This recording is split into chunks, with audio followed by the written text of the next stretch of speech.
Welcome to a very special Five Heart podcast. It is the CornNation.com flagship podcast, and it's brought to you by CornNation and associate partner Vox Media and SB Nation. I am your host, Greg Mahochko, and we have the whole team here with us this week. We're on the cusps of Week 0, Nebraska Cornhusker football. Joining me, and I don't know if you're seeing it on your screen the same that I'm seeing it on mine, but above me, hi John.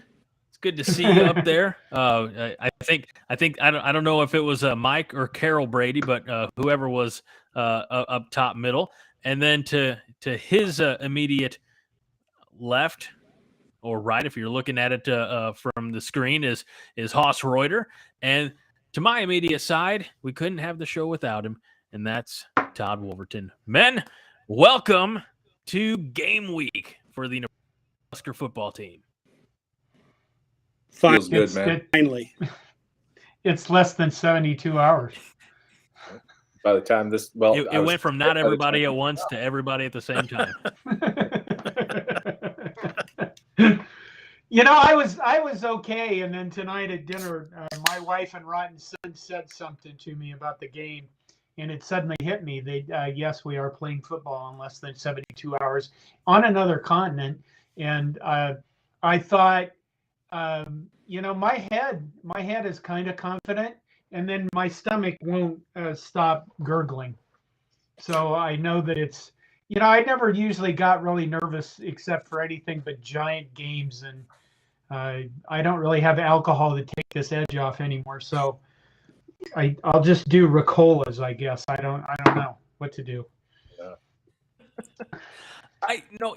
That's important because I caught just a small amount, and I think it was sarcasm, not entirely sure, but the conversation went like this on Twitter. It was, I think Sam McCune was retweeting Tom Chattel and said that no matter what anybody says, Oklahoma's the biggest game on the schedule.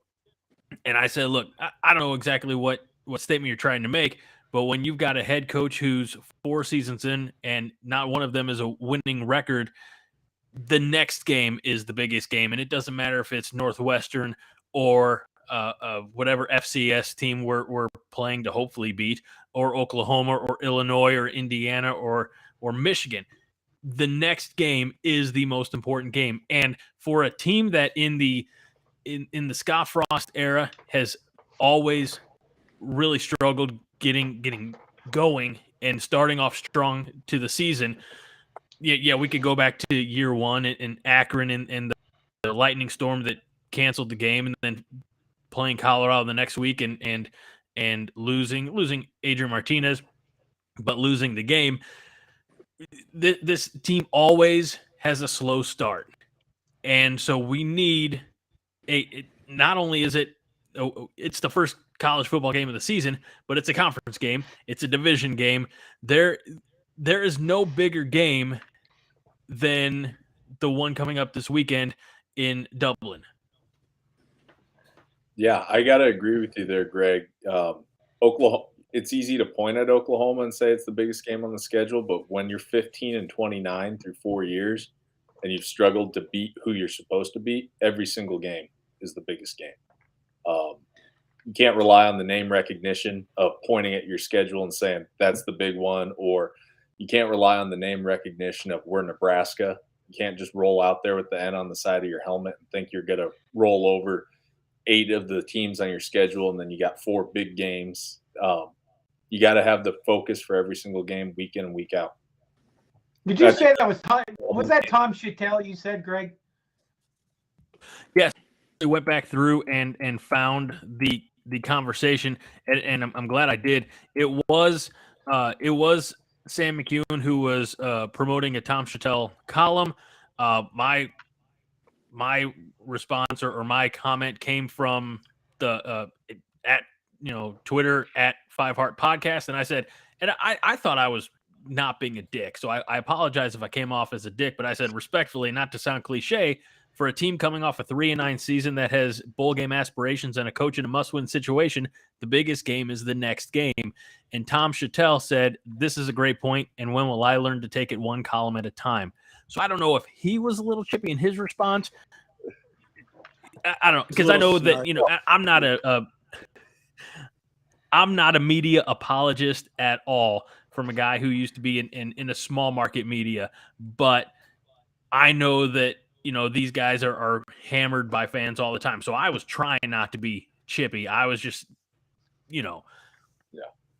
I've had a few dust ups on Twitter with some of the World Herald staff writers, and maybe it's being a little too generous calling them dust ups, but in my opinion, they can be very thin skinned. They do good work covering the team, and I'm not going to accuse them of the media wants Nebraska to be bad, because a good Nebraska is good for them as the local media. But they've been pretty thin-skinned at times, you know, to just I wouldn't even call them criticisms. I would just call it, you know, conversation, you know, generating conversation about the team. That's also why journalists get a bad rap from people, because of some of the holier than thou attitudes. But I don't know. I think Tom just wants to be back in the Big Eight. That's the Skyriders tour. Exactly what he wants to be back there. Well, as the team traveled, yes. Let's go. I am getting nervous. My hands are all jittery and everything. Are you nervous about being live? Well, you know, no, it's finally hitting me that we're playing football in a little bit, and it's starting to, you know, set in. Oh, the night before the game, I'll be like a kid on Christmas Eve again, you know, hard to fall asleep, you know, stuff like that. I want to say, John, since you used a particular word of jittery, I would feel remiss if I didn't give a shout out to the network that first housed the Five Heart podcast.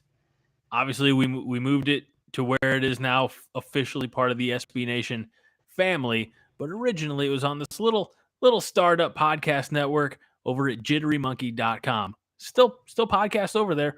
I'm on 2 of them, but they're not Husker related. Jitterymonkey.com on all of your favorite podcast platforms. Thank you for the ability to work in that free plug, John. So what do we think? It was other than passing out. It's an interesting week.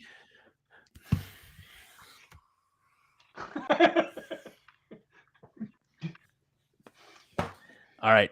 Don't say anything, John. I'm going to take a drink of beer because you're making me.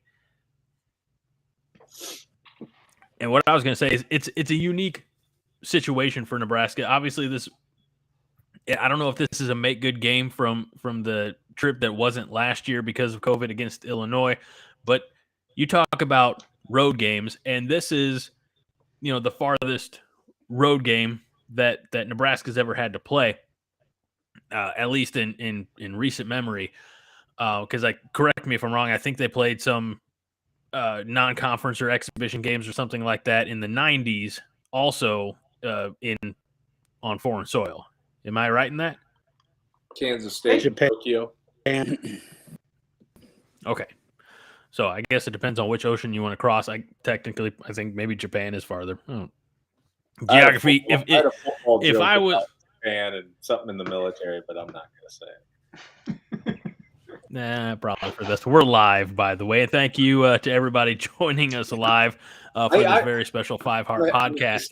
I'm a history guy with the irreverent sense of humor of John. So, yeah. Look out, ladies. We're talking a 4,000 mile, give or take a few, plane ride and different. In accommodations that they're more than likely not accustomed to, and in a situation, I mean, yeah, it's a neutral ground, but oftentimes we think of kickoff games, season kickoff games that are on neutral ground. It's usually AT&T or whatever it is in Dallas. Like it's the stadium in Dallas, or it's the Georgia Dome, or so this is kind of uncharted territory a little bit. So it's presented some new challenges for both teams. It's and my biggest maybe not concern, but we know Nebraska fans are there. I mean, it was part of a tourism package you could buy, get tickets and see the country type of thing. Outside of that, most of us that are on this conversation know, shout out to the one and only Brett Baker, who's there, who's been in, and I saw some of his Instagram posts or something. I said, just so you know, I'm living vicariously through you until I can get to the Emerald Isle myself.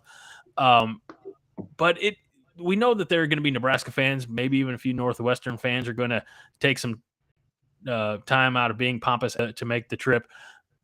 But what type of fan turnout is there going to be from the locals? Your guess is as good as mine. I mean, I don't think that many Nebraska fans made the trip. You know what I mean? It's probably going to be, I'd 60% Irish guys, Irishmen, Irish people. They've said that they sold over 10,000 to Nebraska. So we got 10,000 tickets to Nebraska fans. Is that what you said, Todd? 10,000. So there'll be others that buy tickets. So really, we can count on about 7 Northwestern fans being there, realistically, and probably one Iowa assistant coach. So I mean, realistically, the stadium, if it's going to be full of people, they're going to be Irish. And I don't know what the Irish do when they watch American football, but hopefully they're going to see a good Nebraska team beat the shit out of Northwestern. They probably do what a lot of people do: drink beer and have fun. Irish fans are going to be on the side of their local media. The honest job of the Nebraska football team is so interesting to see what side the rooting interest from Ireland has. That article would have made Woody Page proud. I mean, that was a complete hatchet job. Yep, brought up every indiscretion of over the past. It hit the bingo card of negative media coverage of Nebraska football over the past 30 some odd years. If you're old enough, he didn't mention Johnny Rogers robbing a gas station. That's about the only one they didn't add. I mean, I'm surprised he didn't interview Armin Katayan, the guy who wrote that book, Big Red Confidential. Added a few more bullshit stories. Real quick, in their comments, Colin has a favor, a request from you, John, and that's to tell his multiple sclerosis to just shove off. Now, John would do that, Colin. Unfortunately, you have to go to his Cameo and pay him $75 for an angry rant at your multiple sclerosis. I can tell you for free, man. We hope you get a little ease and can enjoy the rest of the show. But John does charge because I don't know if you remember last year he went viral. He's got a big ego about it. So for $75 over on Cameo, John will yell at your multiple sclerosis for you. I'm not John, but I'm a man of the people, so I'll do it for free. Your multiple sclerosis can fuck off. I didn't know my ego was this big yet. Yeah, John, you're real bourgeoisie. I mean, you're growing out your hair like a rock star, so obviously. I just love all the people after your video went viral after the Minnesota game. All the people sent it to me like, "Have you seen this guy?" And it's like, "Yeah, I have a podcast with him."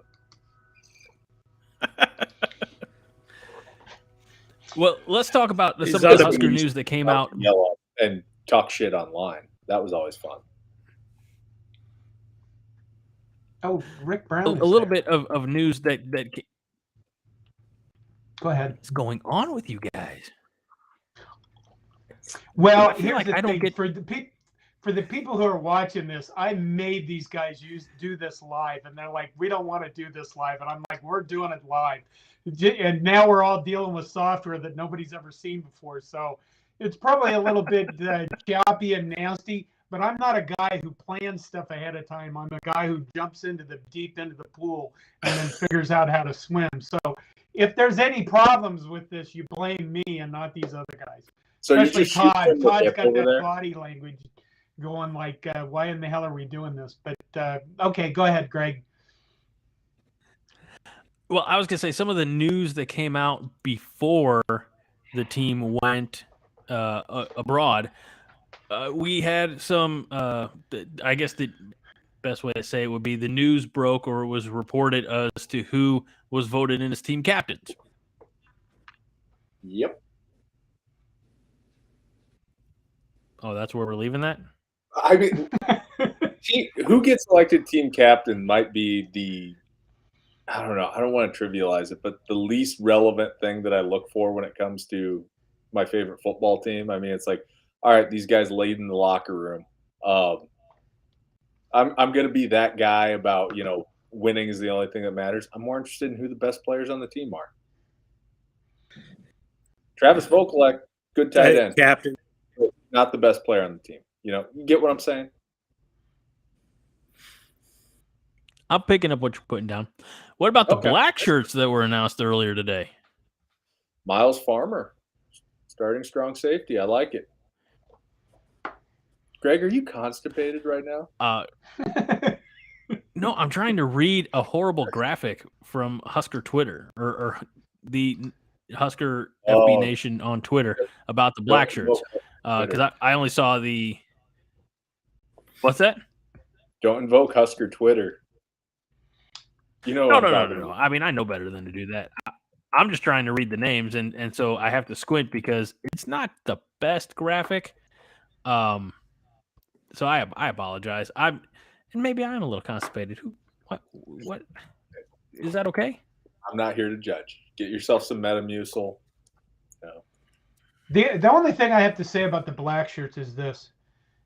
In 16 years now of doing this for Husker football, this was probably the first year in which I didn't see a single person on social media, on Twitter, it's Twitter, social media, but anywhere mention the black shirts before the media did or before the coaches did. I think one of the guys from the Omaha paper said, they might hand out black shirts. And that was the first mention of it. And normally somebody in the fan base is going, when are they going to hand out the black shirts? And that should show you just how little anybody gives a flying shit about what is going on. Anything going on with this team until things start happening 11:30 a.m. or Saturday morning. I mean, I've never seen a fan base just like chomping at the bit to actually see if they're going to have a football team that plays good football. I mean, that's what happens when you haven't been to a bowl game, since December 30th, 2016. I think that if I had to compare us to somebody right now, it's we're Purdue.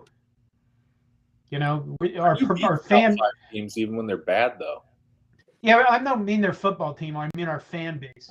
Minnesota's fan base, I'd say, is more active in this offseason than I've seen Nebraska's fan base. Other than every once in a while we get into an argument and everybody's cranky. But the next 72 hours, I mean, they're probably going to be, like the last 3 miles home where you're just like going, God, can we get there? Can we get there? Can we get there? Can we get there? Well, I'm happy it's 11:30 a.m. kickoff. I'll have to sit around all day on Saturday. I think night games are overrated. Hey, now, let's not. No. There are certain. I want to wake up. I want the game to be on. I don't. I get that too, but there are certain. Go ahead, Todd. I mean, so our defense only put 9 guys out there, 9 against their 11. How does that equate? We're just holding a couple of them back, time decision or something like that. I think they're waiting. Our 9 are better than their 11. They're waiting until the start so that they can hold their philosophy that they don't give it to who hasn't played a game or something or other. But that's the one thing that kind of bothers me, though, because it is a practice jersey. It is a practice jersey. If you earn it in practice, you are a black shirt. No, I think the is about the whole black shirt thing, and we've got one of those small town, showed up. He's put in. He's earned a spot. As a starter, that Colton Feist kid. Whoever heard of Colton really, locked in with Nebraska football. So that's a kid like that. But you're telling me, sure, to O'Shawn Math hasn't played a snap yet for the university. If he's one of the best 11s who side of the ball, give him a damn black shirt. Exactly how I feel. I'm sleeping. I had a whole lot of sleep. I'm still in time.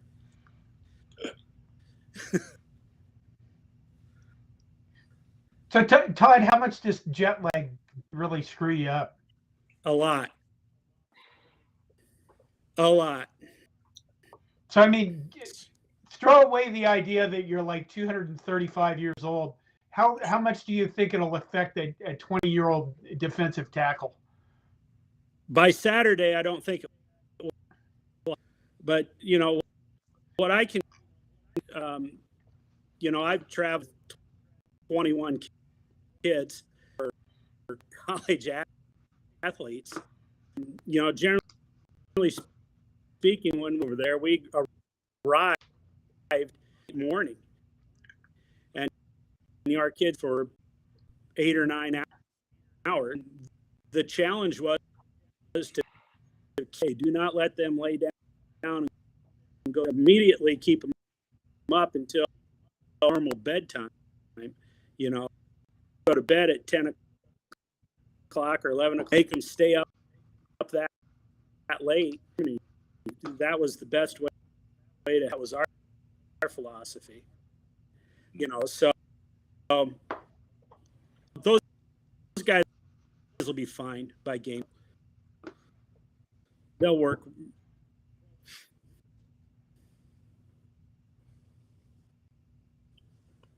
Brooks says that he wishes he could go back in time and shake some sense into Frost to pursue Joe Burrow. I feel you, man. I'm the same way, but I think it worked out for Joe Burrow. If he would have came here, he'd probably be a branch manager at Enterprise Rent-A-Car right now. And that's the thing, too. Comparing LSU's, like the offensive line in front of him there versus the offensive line that we had here in 2019 is not much of a comparison, It's good in theory, like hindsight being. Go ahead, Greg. Go ahead. Sorry. No, I was gonna say it's nice to think about, with hindsight being 2020, and what if? But it's not just one guy, that can. He wasn't going to elevate Nebraska by himself. I feel like Nebraska at that time would have probably, hate to say it, dragged him down to our level. Yeah, we didn't have a Justin Jefferson or a Jamar Chase or Thaddeus Moss on that roster. And the jump that Burrow made from 18 to 19 was pretty remarkable at LSU. I remember watching that 7 overtime game that LSU had with A&M in 2018. And Burrow was just a solid game manager, but he took a huge step forward in 2019 when they hired Joe Brady from the New Orleans Saints to be the passing game coordinator. And so I think it worked out for the best, but it is fun to think about what if he would have came here and been that transcendent of a talent. Should we segue into speaking of transfer quarterbacks? Should we segue into Casey Thompson? Yes. We should. It was announced he was going to be the starter. He's also, and I don't know if they were waiting to release this list until after Nebraska named a starter, but he's on the Unitas Award watch list. Ooh. I watched that Red River shootout last year before going down to Lincoln for the Nebraska-Michigan game, and that was some high-level quarterback play that he had. I love what Sarkisian does in terms of a passing scheme down at Texas and what he did at Alabama, and so that really opens up throws for him to make. But he was spinning it at a pretty high level. A lot of throws the deep fade really well, throws the wheel route really well. So I envision that we'll see that in this offense with how much Whipple loves the shallow cross concept with the wheel route clearing out the backside. So I'm pretty sure we'll see maybe Ramir Johnson sneak up the sideline on a wheel route. Okay, is he going to be quick in the head? Oh, in the head. Yeah. Yeah. To invoke our departed quarterbacks coach Mario Verduzco, you got to be a fast blinker at the quarterback position. And he looked like he made pretty good decisions last year. He was playing at a high level before that thumb injury. And I think he sees the field really well. And I think that he can read pre-snap coverage, which way they're going to rotate. They're going to drop a safety. You know, everybody plays that cover 4 quarter shell now just to be structurally sound before the snap against any formation. So I think if he can identify, hey, in this situation, they like to flip into this from cover 4 before the snap, I think we'll be okay. But I'll be curious to see those first couple of drives and see how well he's processing what he's seeing on the field. So what do you? Let's not run quarterback dart on 3rd and 9 ever again. You know, that quarterback draw play with the backside tackle pulling and wrapping through the A gap. I never want to see that play ever again. That's my generation's short side option. Okay, Haas, what do you think? What are we doing? If we get the ball first, what are we doing? I bet we're going to throw a screen first. And my whole mindset, and I'm not talking a bubble screen, I'm not talking an arrow screen, I'm talking a designed screen to a running back. And my whole thought process with that is it's the first game of the year. Guys are chomping at the bit to hit somebody else that's not on their own team. I hate that cliche, but it is true. So I think we might try to run a little bit of a misdirection screen to use their, aggression and pursuit against them. Get them flowing one way, come back to the other side and hit them on a slip screen. We did that to Michigan on our first play of the game, that long screen pass to Ramir Johnson. Michigan came out jacked for that game, popped it for, I think it was close to 70 yards down the sideline. So I think that's where we'll go. Or I could go with the really boring answer and say we're going to run mesh with 2 shallow crossing routes. The damn ball guy will throw his Pabst through the TV. What is Northwestern going to do on defense? They're probably going to be 4-3, four-man front, maybe a little bit more of a 4-2-5 with a nickel. They're going to play cover 4. Just like Casey Thompson was saying this week in the press conference, they're a big cover 4 team. They do a little bit of flipping their safeties, rotating them pre-snap and post-snap. They're really going to use their backside safety to chase motion or to fit backside against run plays. So I think the big key for us is going to be targeting their safeties. I don't know how experienced they are back there in their back 7 on defense. I don't anticipate that they'll be as well prepared or well coached as they would have been under, a name that I mention all the time on this podcast, Mike Hankwitz, greatest college defensive coordinator of all time, in my opinion. But they're going to scheme up pressure. They're not going to be able to get pressure on you with 4. They're going to have to bring somebody, a linebacker, a corner, a safety. And those are the moments where pregame film study really matters. So if Casey Thompson knows that they like to maybe run a cat blitz or a cowboy blitz on 3rd and 4 from the boundary, being able to check into something else or adjust a route on the fly to hit somebody on a quick slant where they're vacating. Targeting is illegal. Yeah. You don't see them walking their safeties up to stop the run? Not unless we're really ripping them.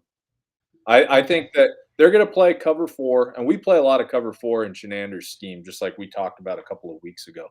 They're going to play a lot of cover 4 because they don't want to get beat deep. They want to make you earn every last yard between the tackles. First play of the game against Northwestern last year, that was a nice bomb, off play action. We were booting it back to the backside. That was nice. Also, it was an underthrown ball, but hey, if it gets there, I don't care. Let me ask you guys this: some a Nebraska media outlet that charges, they have a subscription-based thing. They actually can afford to be in Ireland, and one of them caught Gabe Irvin Jr. and asked him his thoughts about the running back room, and he says it's the strongest. Perhaps it's been in a while. He says they're all dedicated to popping pads on the opposing defenders, running downhill. You could understand if it was quote unquote coach speech, if a coach was saying it, but I mean, he seems to have. I'm not doubting the young man. He's in that room. He's in practice, and did anything that he said. First of all, thumbs up, thumbs down if you guys heard that quote or watched that clip, and okay, well, half and half. John, having watched that clip, did it give you any more confidence, or let me rephrase? Would it give any more confidence to run the damn ball guy? I hope so. You look at the running backs, it's like looking at the receivers and the quarterbacks. I mean, we should have enough options that if one guy isn't getting the job done, they got like 4 other guys they can switch to. So with different styles, I think too. You've got Yance, a pretty decent strong guy, and Ramir and come on, Gabe Irvin's kind of in the middle. Ramir is going to be more shifty scat back type guy. I guess one of the things I'm interested in watching is how much we are going to like the run pass ratio. What are we going to do this year for that? And are we going to actually have an offense that makes sense? In other words, offensive plays that feed off each other. Something that actually we have bread and butter plays 3 games into the season before we see Oklahoma. We're under Frost. You haven't been able to identify anything like that other than, oh, look, Adrian Martinez is running again. That's where I think you left out the guy who's going to be the best running back on this team, Anthony Grant, the junior college transfer. But in terms of the run game, that's what I'm most curious to see on Saturday. How are they marrying together Whipple's offense, the passing game, what he was hired for, and blending it with the existing concepts from Frost's offense? Because like we talked about how you can see receivers running wide open. The plays are well designed. The running game is very well designed too. It's, when you see it drawn up, hey, that would work if this guy executes that down block and that puller gets targets the inside shoulder of the DN to kick him out instead of log him. So I'm kind of reserving judgment there, but Whipple's running game at Pitt, I mean, it's about as basic as you can get. And he didn't have a whole lot of curveballs to throw at defenses in the run game when they started taking away something. It's a wide zone-based run game. They got an influence trap that they'll mix in there when the DT starts playing too far upfield. And then they're going to run power out of the pistol. And that's basically it. And you contrast that with Frost's run game, and it's every scheme in the book, basically. Yeah. And when you're seeing the defensive fronts that we do in the Big Ten, you have to have a diverse running game. You can't be Iowa and just run outside zone, unless you have Iowa's offensive line. Because even Wisconsin is very varied in their running game. Zone, gap, traps, all that. Do you think we're going to get piggyback? Do you think we're going to see a Nebraska offensive line that can run block and pass block? I mean, that's the other thing. We're going to watch this game and kind of we're going to pick it apart. Than you pass blocking. Just because, last year, and this might be a function that helps us because Adrian Martinez is now gone. We were so reliant on him in the running game that our backs have only averaged 94 rushing yards a game going back to 2019. I think that's what Max Olson mentioned in his athletic article about Adrian being at Kansas State now. And so we haven't had a good tailback running game in a few years. I think maybe some flashes of Dedrick Mills is about it. Divine Ozigbo in 2018 was, he ran like a dude, but that's about it. So I'm really hoping that we can actually showcase some of the skill talent we have in the running back room, because I love where our skill talent's at. I like generally what we can do run blocking up front. The pass protection and the quarterback play are going to make or break this offense. Yeah. Colin, I want to piggyback heading into every season. I'm kind of, think it's going to be a shit show until I'm proven wrong. So I'm hoping I'm wrong, about the pass blocking. I'd love to see it be good. But when you look back at that spring game and then you consider Prohaska coming back from an injury, and if it's going to take him a while to shake off rust, and having who is it at right tackle? Bryce Benhart. Bryce Benhart, thank you. Yeah, from your region, your neck of the woods. Passed through Lakeville, not a bad little place. Yeah, Bryce Benhart doesn't do much to inspire confidence in pass protection. I'm going to say that as nicely as I can.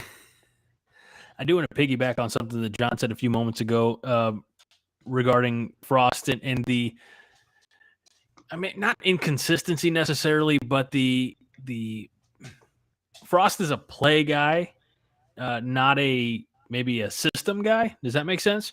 I've seen that criticism a few times. Grab bag offense. The offense de jour.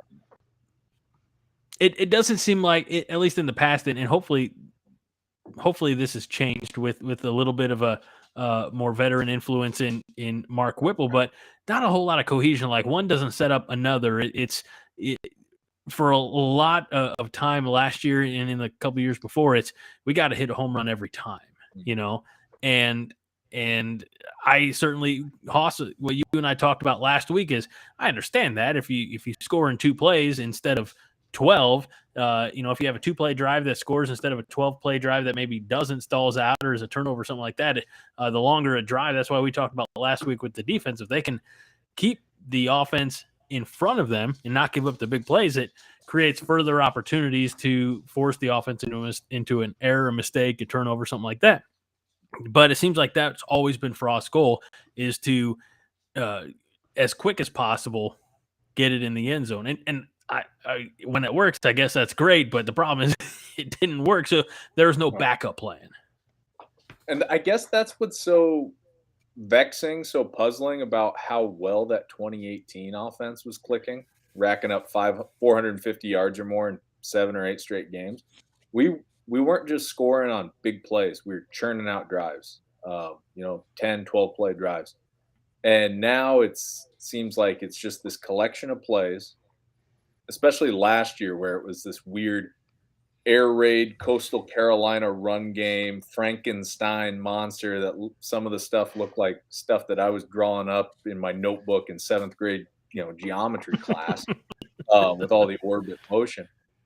There's just no cohesion. I want to see plays build off of each other. The best play callers are always constraint play callers, running something that's going to set something else up a few plays from now, a couple series from now, late in the game, stuff like that.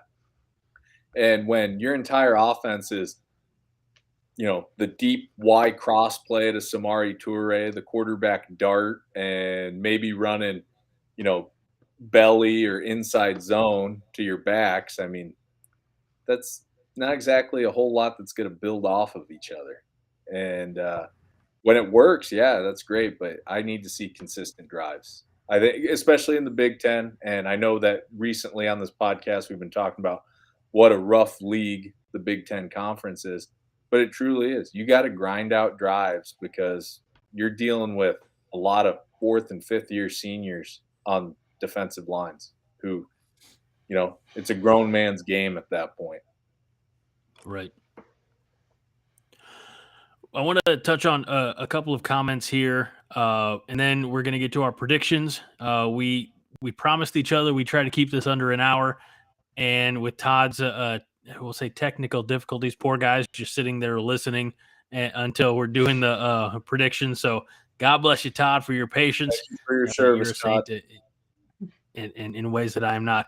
I'm going to scroll down here to Andy. Andy, a fellow panhandler. That didn't come out right. Shattering State guy asking if there are any quote unquote Danny Woodheads on our team.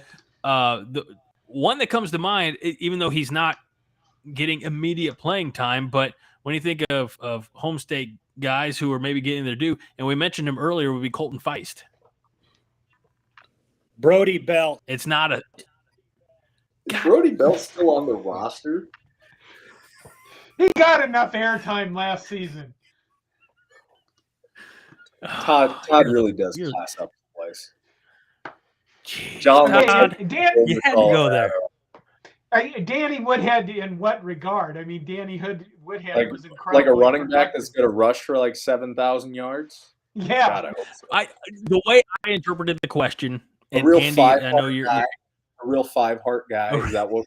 Real five. The way I interpreted the question was a Nebraska guy who's getting an opportunity, and could really blossom in his role. I may be wrong. He may be specifically talking about skill player who's going to, win the D1 equivalent of the Harlan Hill twice, which is the Heisman. Good luck. That would be Brody Bell, right, Todd? Yeah. Brody Bell. Yeah. Bell. He's too much or something that you won't consider him. A guy who can well, if it's a running back who can have 2,700 yards in one season, I'm just going to go with Anthony Grant. And that got 2,700 yards. Good Lord. Are we playing better than Brody Bell. Georgia in the college football playoff? If that happens? Yeah, we have to be close, right? I mean, we have to be right. Can we get some money from SB Nation to do a live show from the stadium, be at the game. I feel like we should, and we that would have to be a show that was live in front of a crowd. Yeah, that I'm for it. John would have to for cut it. I would have to what? You'll have to cut your hair. You have to shore that up a little bit. That's only happening for charity or some large, massive thing happening where somebody makes a shit ton of money. I have worked so hard. John, playoff. John, I will give the medical research facility that handles. You were just on local news, local celebrity here, regarding the iBox and the concussion protocol. I will give them a hefty $5 if you cut your hair on our show live next week. And I only say that because I don't have a whole lot of money. I'll chip in $10 and a tin of Copenhagen.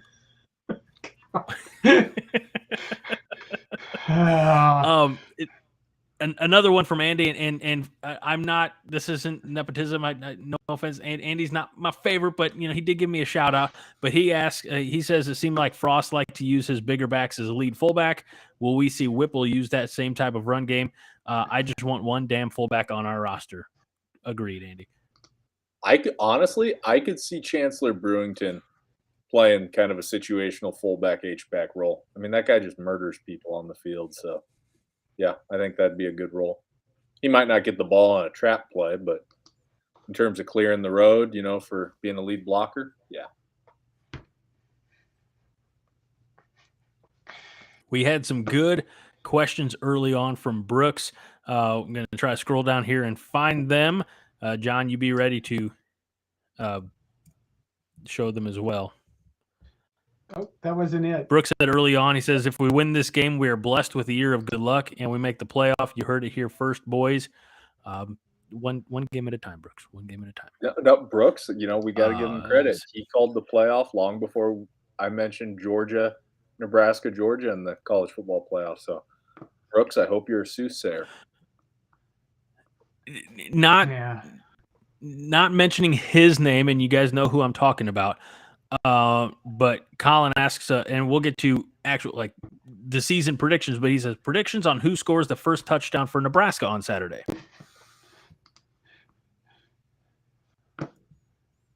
Northwestern. I'm gonna say no, he says for Nebraska, damn it. Don't be Just say that guy, Ramir John. Johnson runs back the opening kickoff. Brody I'm fine. Bell. I'm going with Anthony Grant on a 73-yard run up the middle. They're going Do I'm you to guys put have Brody the- situational play, fumble, and run it out. Yant will fumble the ball, scoop it up. That's the first. Oh my God. I like Andy's answer right there. That's a good one. Todd, I liked you a lot better when we couldn't hear you talk. Just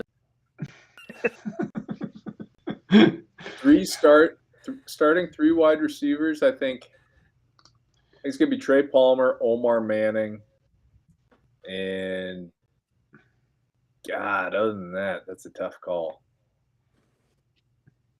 Alante Brown. Alante Brown. Or I was gonna say, Mark Whipple loves Brody Belt. Remember that from the spring? He loved Brody Belt as a slot receiver. What about now I'm Ramir really Johnson? glad that you guys talked me out of. Talked you out of what? Oh. You guys talked me out of watching the spring game, and I'm really glad you did. Dude, Yeah. it's a cure. It was a cure for insomnia. Like Casey Right. Thompson threw 4 passes. Then, other than that, I was spending all the time looking up what number certain players were because it was deep on the roster. I'd be Thank okay you, going Andy. back. Both Alante Brown. Backing up a couple questions or one question. I like the idea of Omar Manning scoring the first Husker touchdown of the season. Hopefully, it's on a nice in rhythm deep post like his touchdown against Oklahoma last year. Oh, that'd be what a way to get him going. And that might have been this is Adrian's technically- best throw of his career. Isn't that sad to say? He had 4 years and Yeah. I mean, it was perfectly placed. I get it, but I'm just happy. it had to be. But is this a judgment-free zone? Is this the Planet Fitness of podcasts? Because I'm going to say it right no, now. never. I'm just happy that I don't have to spend another year of my life, another fall of my life, watching Adrian Martinez quarterback this team. It's no disrespect to him personally. He's a great dude. The amount of times that I just wanted to, I don't even know, just, throw a hat, slam a beer, something like that, because we were playing with one hand tied behind our back because he couldn't even just look pre-snap. Hey, there's a void there between the linebacker and the slot receiver. I'm just going to throw a little slant, a little hitch, a little snag, pick up the free, easy yards, keep the drive going. That's how Purdue's beaten us the past few years. That's how a lot of teams in the Big Ten make their hay. Pre-snap reads, get the ball, one step, throw. Get it out of there. When you have a quarterback who can't do that, you're in for a long day on offense. Yeah. But then he'll go throw a 60-yard bomb out of nowhere. I think there's a word for that. Enigma. Not enema. Enigma. Sometimes it feels like an enema. Richard has a really great prediction for the first Nebraska score. Nebraska brings out a secret fullback that no one knows about, and they break a 25-yard run for the first touchdown. Does Andy Janovich have a younger brother that we don't know about that's secretly on the team under a different name? I went to Gretna and played football with his older brother Dan, and in that family, I think all there is after Andy is a younger sister who played basketball in college somewhere. So no more Janoviches. Good athletic bunch. Good for them. Mike Schuster, you got tired of Adrian saying it's on me. I think that's what you're implying, it being about Adrian. Same, bro. Like, I got really tired of that. At some point, taking accountability is great, but what are you going to do to fix it? And then Richard's great when the secret fullback is hiding in the little red costume, which would be great for everybody because he bursts out, destroys Lil Red in the process, takes the handoff, and goes the yard. You guys know how much I hate Lil Red. Should we be worried if we see the head coach on the headphones when the offense has the ball? No, not at all. He's Why? Because he's the head coach. Did we lose? Did we lose? We did. Oh my God. Somebody should have probably tested this getup before we started this mess. All right. He'll probably come back in a few minutes. Like I said, you guys can blame me, and we'll see if we do any more live shows this season. I wouldn't mind doing it because I don't have a social life, so this is it. It's kind of sad, but that's the truth. I'm there's back. Haas. There he is. Yeah. Something just blinked. Hey, and I moved up a spot. Oh. Okay. Why wouldn't you be worried if you see the head coach on the headphones? He's the head coach. I mean, he's got input. Hey, I think we need to run this, and same thing. When we're on defense, Frost is switching that channel over to the defensive staff. He's listening into their conversations as well.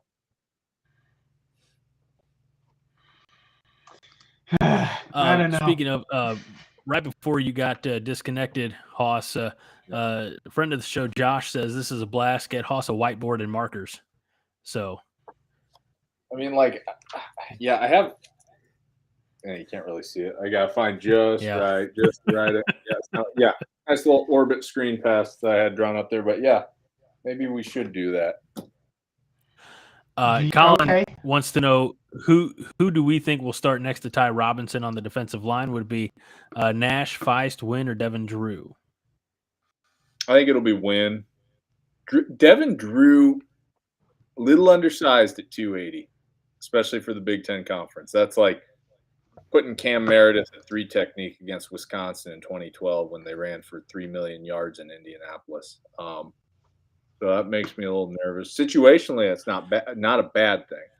I think it'll be Wynn. I think Feist getting the black shirt's more symbolic than anything. I'm not saying he can't play because he does sound like he's a freak athlete from some of the stories on Twitter about him playing point guard in high school basketball at UTAN at 250 pounds. Yeah.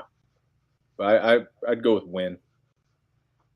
Hutmacher, I think he's going to be good. I don't disagree. The polar bear will feast. Yeah, we know how much you love your wrestling. Easy, Tiger. I don't partake in that anymore. All in the ATL says, what do you guys think about the move to a 4-3 defense? I mean, it's a little bit of. We've talked about this in the past. Dr. Defense, who also is very skilled at offense, but or maybe vice versa. But it's been something of a hybrid as of late. We've been fitting into 4 down. We've been fitting post snap into 4 down defensive fronts from 3-man fronts, and a lot of that comes from you're having a linebacker, just fill a gap as his primary responsibility along with the other 3 defensive linemen. Or you got 3 D linemen on the field and you got a linebacker standing up. So you're effectively in a 4-man front. And I think that's why we saw such an uptick in defending the run last year. We were going more with 4-man, fitting into 4-man structures. And I think that another big part of that is it allows us to replace one linebacker with that nickel type, that JoJo Doman nickel linebacker type. I think I read in the paper that they're officially, how there's Mike, Will, and Sam for the linebacker positions. They're just calling that JoJo Doman role the Nick linebacker. Okay. So we have an official name now. I can finally stop explaining it in depth every time it gets brought up. But yeah, I love the move to fitting into more 4-man fronts because when you're playing against Iowa, Wisconsin, Minnesota, teams like that, you need more bodies on the line of scrimmage. Right. Well, it's just at the 55-minute mark of the show that was supposed to be capped at an hour. Let's get into the predictions for the season. We'll start with week 2, which would be North Dakota. We'll come back and do Northwestern at the very end. Of course, that is the opportunity where we'll actually give scores. So Saturday, September 3rd, Nebraska it's their home opener. It is against North Dakota, an FCS squad. I have, for the purposes of you viewing at home, I'm keeping well, apparently you can't see it, but it's a piece of paper, and here's a pen. I'm going to be writing all these down and keeping track as we go. To the winner, if I win this entire season rundown, John's getting a haircut. If John wins, he's going to shave my head. If Haas wins, we will all pitch in and get him a can of Copenhagen. Mint long cut, please. And long cut. And if Todd wins, we're going to buy him an Ethernet cable and really shore up his situation there. So that's a hell of a gift. Okay, so we're just giving a season prediction. Season prediction. Well, we're going to go week by week. Just wins and losses. We'll do scores every week. So, okay, is that all right? Everybody good? Yeah. I think we have an understanding. Okay, so Saturday, September 3rd, home against North Dakota. John, who do you got? Well, that's a win. Wait, we didn't start with Northwestern? I'm already confused.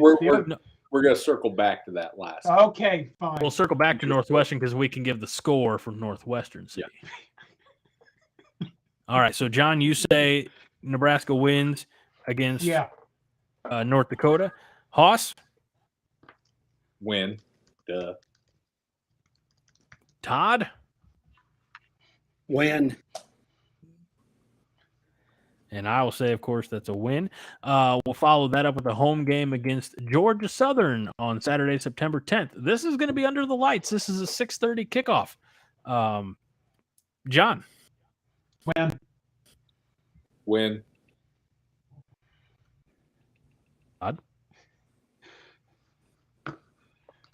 Todd? Win. Okay, thank you. And I'm going to say win again.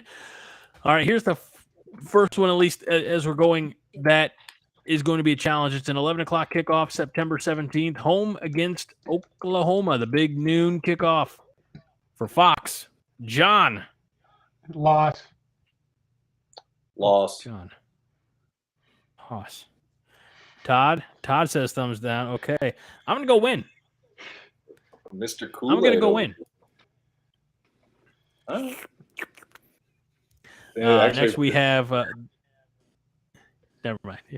That was bye week on the 24th, and then October 1st, first day of October, Saturday. It's a 6 or 6:30 game against Indiana. John, you and I get the pleasure of watching this one together. What do you say? Win. Loss. Okay. Haas? Loss. To Indiana. Dude, we got shredded by them the last time we played them. Okay. And I know they got a lot of right. So coordinator, but we're not at the point where we can say it's Indiana because, unfortunately, we're Nebraska. Doesn't win after bye week. So doesn't win after bye week. And Todd's going with the age-old, which is not wrong. Scott Frost struggles after the bye week, so he says a loss against Iowa. I say a win against Iowa. So I guess I'm the one who really cares. What'd I say? Iowa. Anyway, we'll get there anyway. October 7th is a Friday night game against the Rutgers on the East Coast. It won't be the longest road trip of the year for the Huskers. Friday night lights. John? Win. In a very terrifying, close game on the East Coast. Win. Todd? Rutgers going to be good this year. Win. And I say win. Okay. Next, we are on the road at Purdue, October 15th, Saturday game, TBA, West Lafayette, Indiana. John. Win. God, I love you, John. Haas. Loss. Oh, wow. Okay. Brom owns Todd? Frost, unfortunately. Wow. All right. I'm going to say win. You're writing these down? Oh my God. Yeah, totally. Greg, I'm writing them all Greg, down. in your column, are we undefeated still? Yeah. I love it. I got it. Somebody's got to be a believer. Hey, I love it, man. So we take the 22nd off. We come back October 29th at home against Illinois. Time to be announced. John. Win. Haas. Win, because I hate Brett Bielema. Win. What the hell? All right. He's a douchebag. Todrick. Okay. I say a win because Scott Frost won't be coach only after the bye week. Yeah, I think if my prediction's right, I gotta agree with Todd. So I'm going to Okay. say So for those of you who missed it, Todd says that Nebraska will beat Illinois after the second bye week because he says at that point Scott Frost won't be the head coach anymore. So that's we haven't. Okay. All right. Now we have November 5th at home against Minnesota. Time to be announced. John. Loss. Okay. Haas. Win. Burn the boats. Todd. Because I agree with Todd. Frost won't be the head coach by then. Oh. Against Minnesota. Okay. And I'm going to say win. You don't say.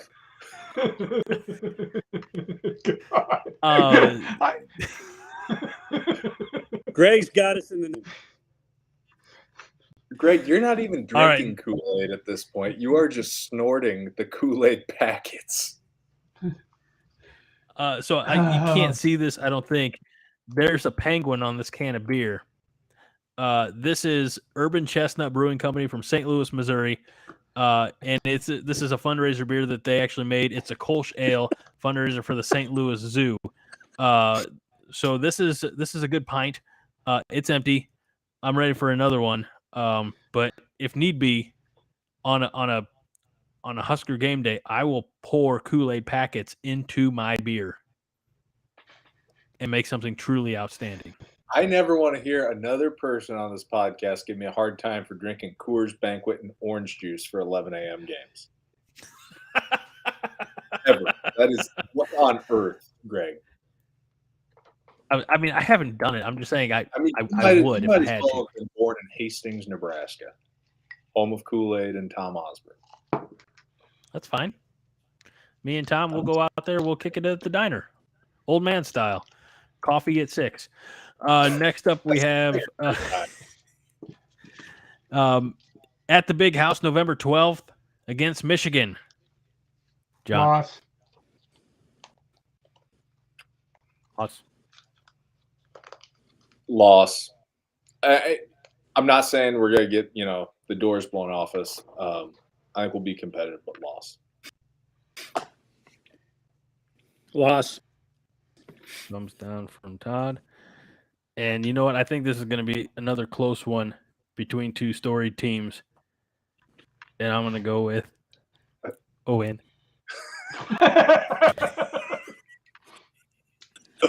Thank you, Andy. Orange beers are actually solid at night, Andy. That in case. All right, November 19th. November 19th is a home game, our home finale, if you will, against Wisconsin. And John, we'll start with you. Loss.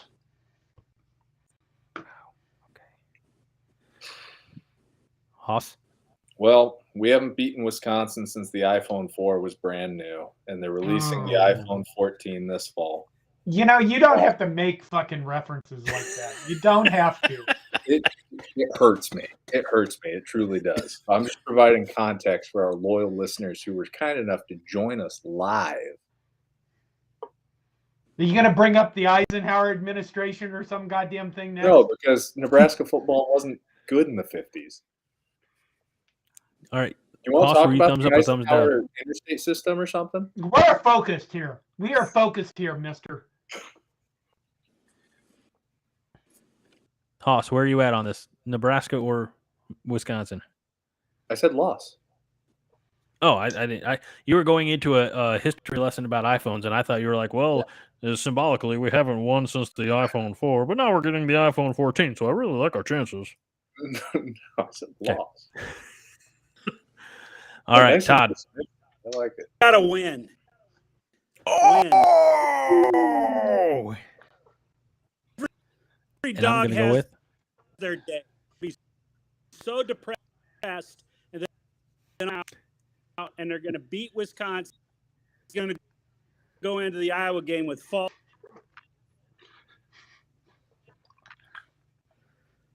I don't know what you said there at the end, but I'm right there with you, and I hope that happens. Because anybody I'm who thinks I'm rooting for us to lose, I'm not. I'm just trying to be very objective. I'm pretty sure that Todd's over there thinking, wait, let me check my calendar. What day is that? November 19th? I feel like that's probably Brody Bell's birthday. I think he's going to go off and make a career day. I can give you a bad lip reading of what Todd said. He said Wisconsin's going to win. Every dog has their day, and I am a smelly butt sniffer. So for me, Nebraska versus Wisconsin. Now. Nebraska versus Wisconsin for me. I think that's going to be a win. All right, and then we have the granddaddy of them all, the show to end all shows, Black Friday, Iowa City, Iowa. The Jerk Eyes hosting our beloved Huskers. John, who do you got? Loss. Oh, my God, you suck so much. Was that I'm sorry. I wasn't supposed to muted? editorialize. Was that supposed to I wasn't be supposed to muted? editorialize. The hell? I feel a little bit bad about that. Hoss? Do you even need to ask? Win. Thank you. Todd?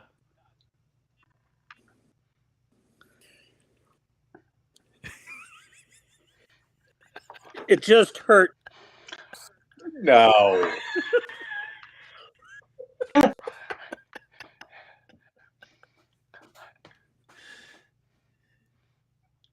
I think that look says he Thumbs down. means That's it. a thumbs Yeah. down. My gosh. Yeah. All right.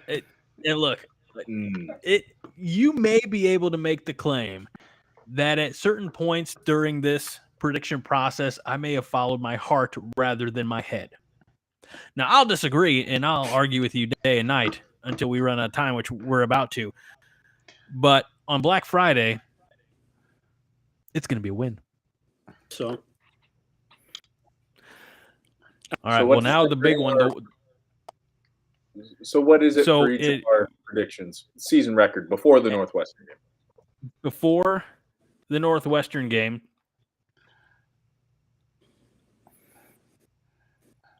this is you're asking me to do a lot of math on the fly. So please talk amongst yourselves. Okay. Well, you know what? I want you to. What is this? Fuzzy Navel, Boone's Farm, and Bush Latte. What in God's name is that? That just sounds like some kind of. A Bush Latte is a colloquialism for a Bush Light in these parts.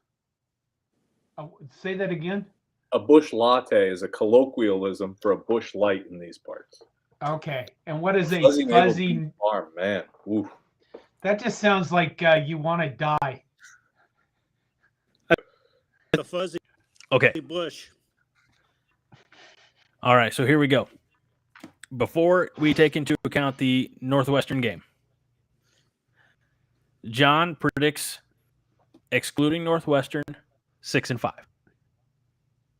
Hello, Pinstripe. Haas predicts, excluding Northwestern, 6-5. Damn, really? I still got there. Captain Glass Half Empty Todd predicts before the Northwestern game 5-6. Oof. And Captain Optimism right here, Yeah. follow with all 5 of my hearts, boys. Before the Northwestern game, 11-0. How did we get here? So- I don't even know how I got here. Todd, Greg, this rivals the time that you and I were saying January of 2022, Adrian Martinez is a senior. We'll be playing Bama in God. Indianapolis for the college football playoff national championship, brother. All right, let's get to again, as we talked about early in the show, the only game that matters is the game this Saturday in Dublin, Ireland, against the Northwestern Nerds. John, this time we need a score. I think we're just going to destroy Northwestern. I just, that one guy, Haas, I almost said Ross. Wouldn't be the first time. He brought up Mike Heekowitz, and I just think that Northwestern is going to be lost without them. I think they're going to have a very difficult time getting back to where they were without them. I'm going to say, 38-10 Nebraska, which would put us at 6-6, which I think would be the worst possible outcome for this season that I can think of. It would be a horrible outcome. What was that score again, sir? I'm sorry. 38-10. Nebraska. 38-10, okay. And you said a 6-6. I feel like a 6-6 season for you would be like kissing your sister. Yeah, it would be terrible. Yeah, it's if I'm thinking where John's going with this, it's an improvement. Yeah, it's a 3-win improvement, but still 6 losses. You're losing to all the teams you need to beat. Yeah. Here's the thing. I think that we have players. I think, honestly, if I took just an honest look, took Scott Frost out of the picture completely, I think actually Nebraska would end up with a 9-3 record against these teams. I think the schedule is easy. I don't think any of these teams are world killers that we're playing. Michigan and Oklahoma might have a chance to end up in the top 10 just because they're going to beat up people. But you put Scott Frost back into the mix, and I just think there's this dysfunctional environment and just a lack of trust. There's a family issue here that we don't see, and that's why we keep losing games. And that's why I've repeatedly said that we probably could just as easily go 3-9. So when I look at these games individually, and you made me pick them, I guess I ended up with 6-6. God, I'm not going to sleep for 3 days. Now, here's the thing. You say that they're all winnable games, with the exception of maybe 2, but you guys shit on me for going, with 11-0 up to this point. We went 11-0. I'm very baffled by that. It's around. Well, not the biggest. I'm just saying, crazier things have happened. It's the Frost in the effect. world. It honestly is. I think we got good players through the transfer portal. Can they come together? I think we do have offensive and defensive coaches that are pretty decent. And I just think when you put Scott Frost into the mix, your head guy has to be the guy that wonders about all the details, and he doesn't do that. I got to agree with John on this because, Auburn went from being 3-9 in 2012 to playing Florida State for the national championship in 2013, and almost winning the game. They fired Chizik, brought in Gus Malzahn. We didn't make a change at the top, and a lot of the problems, whether they're, the problems you see on the field, or just the dysfunction that has kind of been associated with this program for a while. It all starts at the top. And that's where I really think that 6-6 would almost, I got to agree with John, would be the worst thing to happen, because there's progress. Yeah. But it's kind of like how much progress occurred because you took care of teams that you should have taken care of, even though there's no gimmies anymore. But the moments that you had to prove that you took a step forward, a big step forward, it's not there. Yeah. Haas, let's get your score and prediction for This week, bum bum bum against All right. Northwestern. It's a 4,000-mile road. It's 4,000-mile road trip over to Dublin, Ireland, by air, of course. You got a new offense, new offensive coordinator, new quarterback, and you're playing a team that likes to play in the twilight zone. They like to drag their opponent into the twilight zone. I'm going to say in a weird game, just like most Nebraska Northwestern games are, Nebraska 26, Northwestern 23.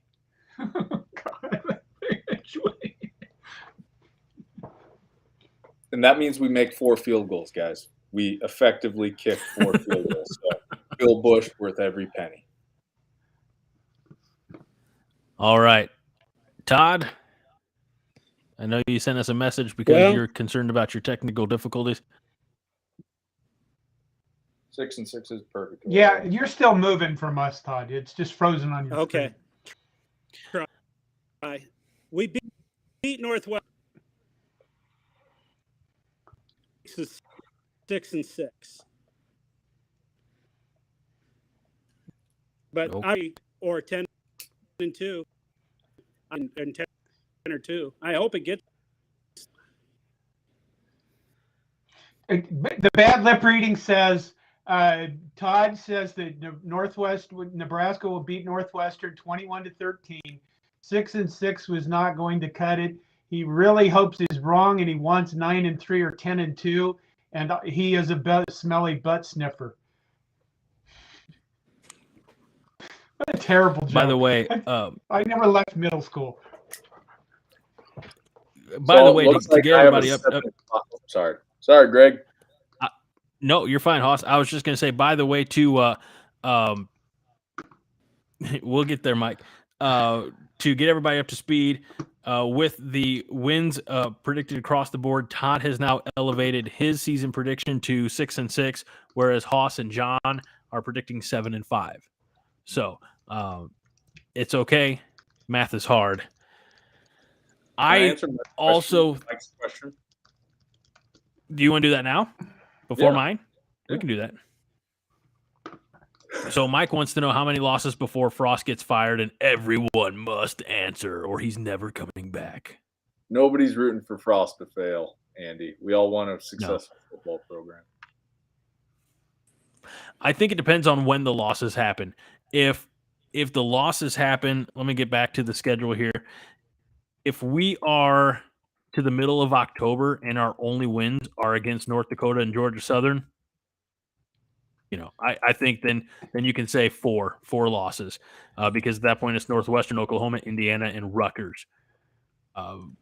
You've got to win those games, and maybe you don't quote unquote have to win against Oklahoma, but you can. I mean, they proved it last year with, how do I say this, not as talented of a squad, I think, at the end. But I think if you go into the Purdue game, and maybe you give them to Purdue because then you have a bye week after Purdue. But if you have 4 losses after Purdue, I don't see it happening. Todd made a comment on a podcast we did a few months ago, and he said you have to get to 5 wins before you get to 5 losses. And I guess that comment has always stuck with me. That I think that's pretty spot on. Now, with regards to the athletic department, I mean, who the hell knows what Trev Alberts is thinking? But I mean, isn't Husker Mike says basically he's the guy that does the revenue type stuff for us. He points out that we make $3 million a home game, right? Mm-hmm. So the whole, people are doing this thing about Frost being fired has to wait till the buyout goes down. And if people are not showing up to games because they don't want to watch this team anymore, that's a big fact. I mean, everybody remembers, at least when they were around, what was it, 2007, the halftime of the Oklahoma State game, when everybody left the stadium. I mean, if something like that happens this season, I think that Nebraska fans, put it this way, I know that there's a lot of you who are upset with me because I am bashing Scott Frost all to hell. But I think Nebraska fans know their football better than just about anybody in the nation. And I think that if we see any moment this season where this fan base turns, they will all turn together like that. I mean, they will literally see each other leaving and they will all get up and leave, or they will all just say, this is over and this is done. And it'll be like, it'll be like, I don't know. 2017 Ohio State was bad too. I was at that game in Lincoln. That place was empty by the middle of the second quarter. Yeah, I mean, I think we're It's going to that hive mentality. Oh. I have to say that to answer Mike's question, how many losses? I think if we lost to Purdue on October 13th or 15th, I had to check what I had written down. I think that you'll see, with that being the third loss, I think you'll see it happen there. Like what Todd alluded to in his prediction, the bye week, the second bye week being October 22nd, I think you'd see a change being made there. Okay, Adam Michael Fellows puts up, are any of you going to the Oklahoma game? Lucky enough to get tickets. Some are going for over $1,000 a piece. Holy shit. That seems a lot. National championship game. I got 2 tickets for them, thinking $2,000. How about a 5-heart podcast discount?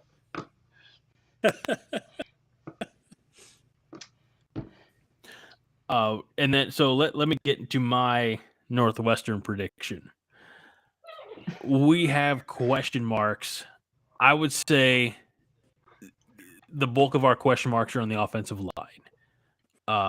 We had a center who was drafted, who appears to be doing pretty well with the Philadelphia Eagles, but we have a guy coming back from an injury. We have some guys who they haven't maybe met our expectations, and we have a lot of incoming talent, transfer portal talent that we haven't seen in as far as a Nebraska their Nebraska career.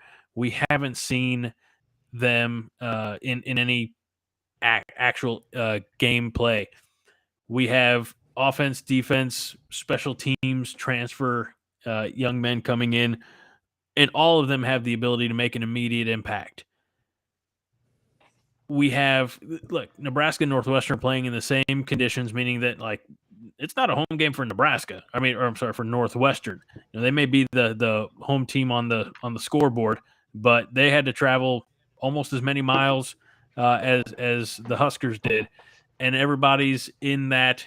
I almost feel like, from the outside, at least my perspective is that it's almost a bowl game type of atmosphere, right? It's neutral. There's team activities, and bonding experiences and practices as well to get ready for the game. With all that said, I don't know if you guys could tell by the rest of my season predictions, I am excited for Nebraska football 2022. I don't think it's going to be a repeat of last year where we absolutely smoked them. I wish. Nothing makes me happier than just smashing teams. I also don't think it's going to be a Twilight Zone type of game where it's going to be decided like so many Northwestern Nebraska games have been in recent memory. I think Nebraska is going to win it. I think they're going to win it 31-17. And bringing my season total to 12-0. All right, so who are we playing in Indianapolis then, Greg? Ohio State? Ohio State. And what's that one? Win-loss? I'd say it could be Purdue. I mean, not Purdue. It could be Penn State. I don't know why I said Purdue. It could be Penn State. Ask me that question in the second bye week. I'll have better idea. No, I don't. Again, as John said, Todd said, "Gosh, he's hopeful we go 9-3 or 10-2." We all are. John made the comment, and I hate to rehash, but this is a team that on paper, now, John comment being, other comment being, but on paper, this is a team that should compete up and down the schedule with every team that we play. There's no reason to not believe. And I refuse to not believe. I will be that Kool-Aid drinking Cornhusker nut who's always going to pick Nebraska over any team. I don't have enough logic or common sense to ever root against Nebraska. And so it is with that five-heart optimism that I say, as I say every August, we'll see you in Indy. Oh, You God. beat Oklahoma, I will be snorting Kool-Aid packets right alongside of you. I'll be there. Okay, Brando's Sports World does ask the question, why would we lose to Purdue, though programs like Purdue don't just bring back a Karlaftis or David Bell? I think that just Judge Braun just knows how to coach against us. And, Braun, there's just sometimes what you see if you go back and look at Big Ten history is just some teams just have a hard time with other teams. I mean, like, what is it? Western. Yeah, or if you go back through history, there's been times in Penn State's history where Minnesota had no business beating them and ruin their season. And you can find teams all over the Big Ten that are like that. So Ohio State still struggles with Purdue at times. Yeah. Except for last year, they bombed them. But yeah, Purdue, Jeff Brom, probably one of the best offensive minds in America. Aiden O'Connell's back this year. They always have really solid linebackers and safeties. They'll reload at receiver just like they did when they lost Rondale Moore. They bring in David Bell. They did lose Jackson Anthrop last year, their slot receiver, who really made them go. But Brom's a good coach. I would love to beat Purdue because I'm sick and tired of losing to those guys. I think this year I don't think health wise or mental wise I don't think I can do another year like last year. I mean, last year was insane with the constant one score losses, the constant horrifying ways that we lost those.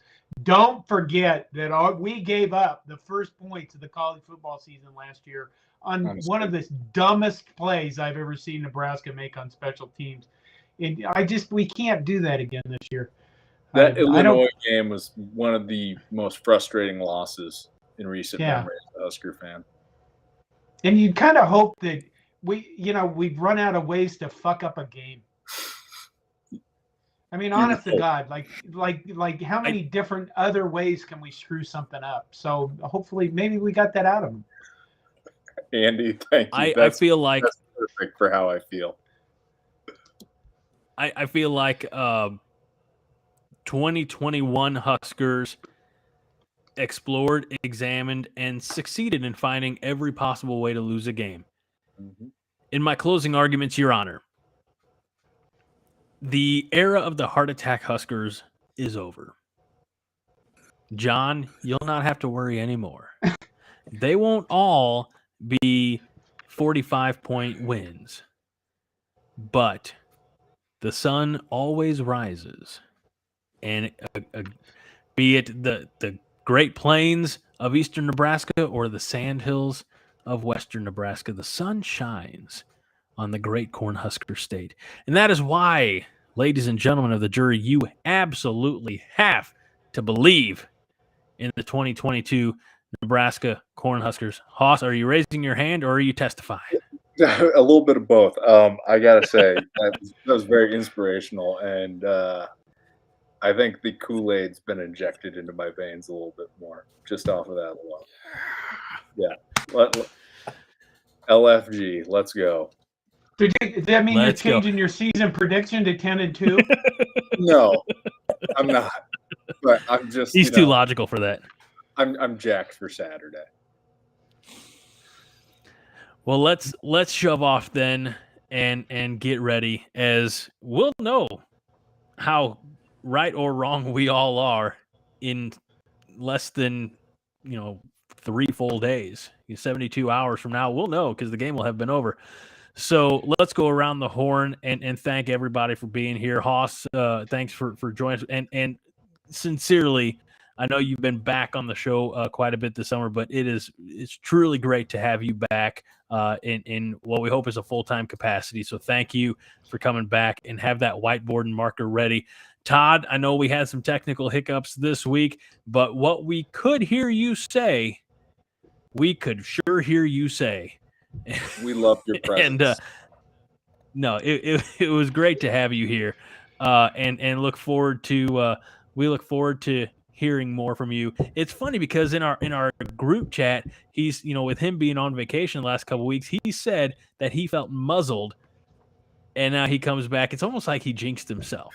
So we hope that Todd is back in full form next week. And then, of course, we couldn't do any of this without our founder and fearless leader of CornNation.com. You know him. You love him. You, too, want to chip in for his damn haircut. John Dam Johnston, thank you for setting this up, for twisting our arms, and we'll do more live shows again. I'm Greg Mahochko. This is the 5 Heart Podcast, where we remind you each and every week that 5 Heart is all the heart you need. John?